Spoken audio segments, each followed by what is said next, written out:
Alipur SDM area व civil line zone के अंतर्गत आने वाले नंगली से कादीपुर रास्ते पर खेती की ज़मीन को कंक्रीट में तब्दील किया जा रहा है। ऐसे में बात करें हम खेती की ज़मीन को, हरियाली खेती की ज़मीन को नष्ट कर उसको कंक्रीट में तब्दील कर यहाँ पर अवैध तरीके से कॉलोनियाँ बसाने का काम जोरों पर। हालांकि बता दें कि ये बुराड़ी विधानसभा का क्षेत्र लगता है।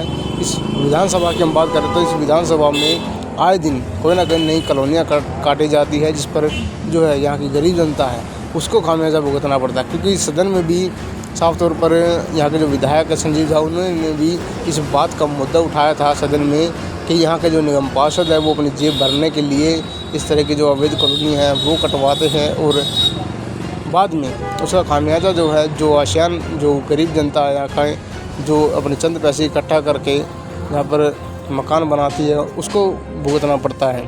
हालांकि क्या कुछ कहा यहाँ के संजीव झा ने सदन में, उनसे भी हम आपको रूबरू कराएंगे। लेकिन फ़िलहाल आप देख सकते हैं किस तरीके से यहाँ पर जो खेती की ज़मीन पर जो कॉलोनी है वो काफ़ी बड़े पैमाने पर बसा दी गई है।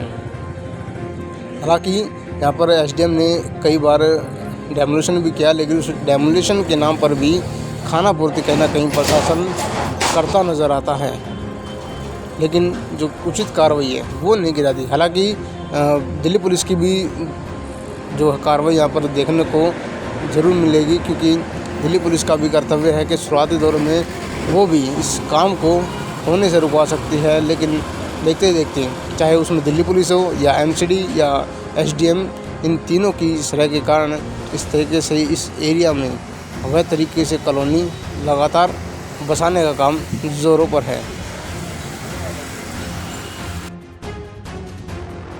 इसकी चर्चा नहीं थी, तो हालांकि वो जो आदेश आया था वो आदेश भी असंवैधानिक था, लेकिन आखिर ऐसी मजबूरी कौन सी थी?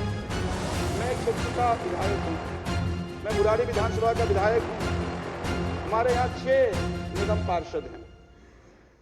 अब समझिए लूट किस तरह की होती है। मैं एक वाक्य बताता हूँ आपको, बड़ा इंटरेस्टिंग, सदन को भी जानना चाहिए और दिल्ली की जनता को भी जानना चाहिए। हमारे यहाँ अनऑथराइज्ड कॉलोनी है। अनऑथराइज्ड कॉलोनी कोई प्रॉपर हाउसिंग नहीं है, तो जो वोट डाला जाता है तो कई बार ऐसा होता है कि एक मकान का एक फ्लोर का वोट किसी और बूथ पे और दूसरे फ्लोर का वोट किसी और बूथ पे, एक ही खसरा का एक मकान किसी और पोलिंग सेंटर पे, दूसरे का किसी और पोलिंग सेंटर पे। तो एक बार एक जगह कोई मकान बन रहा था, तो कई बार वहां जब कोई नया मकान बनता है तो ये संवैधानिक अधिकार पार्षद मानते हैं कि मैं पैसा लेना है, कि नया मकान बनाया, पैसा कैसे नहीं दोगे, पैसा तो देना पड़ेगा आपको। और अनऑथराइज्ड कॉलोनी है, उनको डराते हैं कई बार। हालांकि मैं कहता भी हूं कि मान लीजिए नया मकान बनाए, किसी घर में शादी हो, बच्चा हो, तो मांगने वाला कोई और आता था, भगवान ने उनको बनाया था मांगने के लिए। दिल्ली में दिल्ली के पार्षद वो कैसे हो गए मुझे आज तक समझ में नहीं आया है ना, झूठ तो नहीं कह रहा ना। भाई नया मकान बनाओ, अधिकार है मेरा पैसे लेने का, भगवान ने किसी और का अधिकार दिया था, वो अधिकार पार्षद छीन के ले गए। खैर मैं अब देखिए बड़ा इंटरेस्टिंग वाक्य है। तो एक वार्ड के पार्षद खसरा नंबर लेकर आए कि ये जो मकान बन रहा है इसका पैसा मुझे मिलना चाहिए।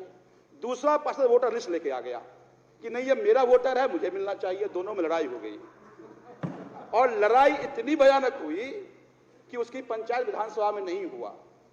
फिर वो हमारे अपने सांसद जी के पास गए कि ऐसे ऐसे मकान बन रहा था, मेरे वोटर लिस्ट में पैसे वो ले रहे हैं। दूसरे का नहीं खसरा मेरा है, पैसा मुझे मिलना चाहिए। सांसद कहा कि मैं तेरी पंचायत नहीं करूंगा, तुम बेईमान निकले, मेरा हिस्सा कहां है? तो मैं तेरी पंचायत नहीं करूंगा। इधर पोल आज खुला